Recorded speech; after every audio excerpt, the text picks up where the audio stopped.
আমাৰ আজি যিটো সমস্যা আমি দেখা পাইছোঁ, আমাৰ যিটো মেইন আমাৰ অহা যোৱা কৰা ৰাস্তা প্ৰায় 9খনমান গাঁও আছে এইফালে, আমাৰ বামুণী হৈ পেলাই নিজৰি হাতীগাঁও পেলেদিন এনেকৈ এই পথটোৱে মেইন আছিলে। তো আজি সেই পথটো প্ৰায় 1.5-2 কিলোমিটাৰ পানী হৈ আছে আৰু সেই পানী হোৱাৰ ফলত আমাৰ দুখীয়া ৰাইজৰহে বেছি মানে অসুবিধা হৈছে।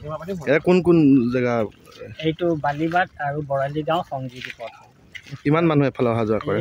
বহুত মানুহ, ৰাতিপুৱা 6টাৰ পৰা ইয়াত মানুহে এইফালে কাম কৰা মানুহ গৈ থাকিব, তাৰপিছত সেইফালৰ পৰা মানুহ আহিব, এনেকৈ এইবিলাকত বহুত কাম কৰা মানুহ থাকে। আমাৰ এইফালে বহুত ইণ্ডাষ্ট্ৰিও আছে, সেইবিলাকতো কাম কৰিব আহে। কিন্তু এতিয়া এইবিলাকৰ এনেকুৱা এটা পৰিস্থিতি হৈছে, আমাৰ কিছুমান ইণ্ডাষ্ট্ৰিবিলাকো পানীৰ তলত গৈছে, ৰাস্তাটো গৈছে পানীৰ তলত, আৰু যিবিলাক শ্ৰমিক আছিলে শ্ৰমিকবিলাকেও আৰু এতিয়া কামৰ পৰা বঞ্চিত হৈ আছে। এইটো পানীটো ক'ৰ পৰা আহিছে? এইটো পানীটো হাতীমৰাৰ পৰাই আহিছে। হাতীমৰা যোনটো মাথাউৰি ভাঙিছে? হয়, মাথাউৰি ভাঙিছে, সেইফালৰ পৰাই আহিছে। আহি পেলাই ইয়াতে আৰু পানীটো কোনোফালে যাবলৈ উপায় নাই, ইয়াতেই আৰু ডুম খাই আছে। এই ৰাস্তাটো সম্পূৰ্ণ আৰু লাহে লাহে বেছিহে হৈ আছে।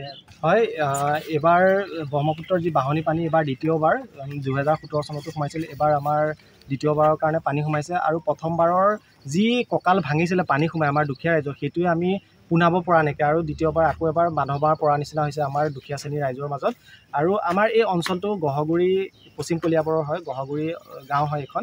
আৰু এই অঞ্চলটো 95% মানুহ আমাৰ কৃষি প্ৰধান, কৃষি ক্ষেত্ৰৰ লগত জড়িত আৰু কৃষি কাৰ্য কৰি পেলাই আমাৰ জীৱন নিৰ্বাহ কৰে। ইয়াতে খুব 5% মানুহে হয়তো চাকৰিয়াল হয়।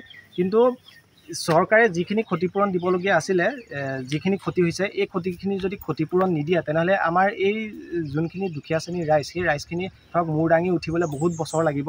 আৰু সেইটো কাৰণে মোৰ চৰকাৰলৈ বিনম্ৰ অনুৰোধ যে আমাৰ যিখিনি ক্ষতিপূৰণ হৈছে, কোনো ধৰণৰ দুৰ্নীতি নোহোৱাকৈ যাতে আমাৰ গোটেই সকলো শ্ৰেণীৰ ৰাইজে যদি পায়।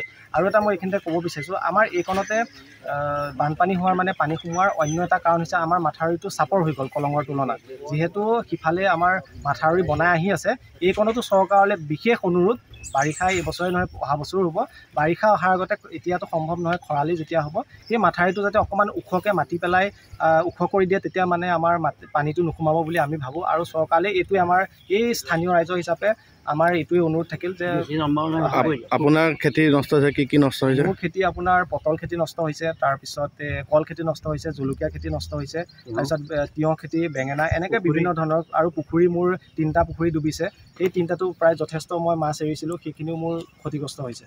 উপাৰ্জন কিমান হৈছিলে? উপাৰ্জনটো মোৰ মাহেকে সপ্তাহত প্ৰায় 15-20 হাজাৰ টকাৰ পৰা মই হেন্দালিৰ পৰা বা অন্যান্য কৃষিৰ পৰা মই বিক্ৰী কৰোঁ। এতিয়াতো সেইটোতো চাৰিওফালে গোটেইখিনি মৰি গ'ল। আৰু এতিয়া আপোনালোকে দেখিছে গছটো সেউজীয়া হৈ আছে ঠিকেই, যেনে লাহে লাহে পানী কমিব, যেনেকৈ পানী কমাৰ লগে লগে ৰঙা হৈ যাব, যোৱাবাৰৰ নিচিনাকৈ একেই পৰ্যায় পাবগৈ।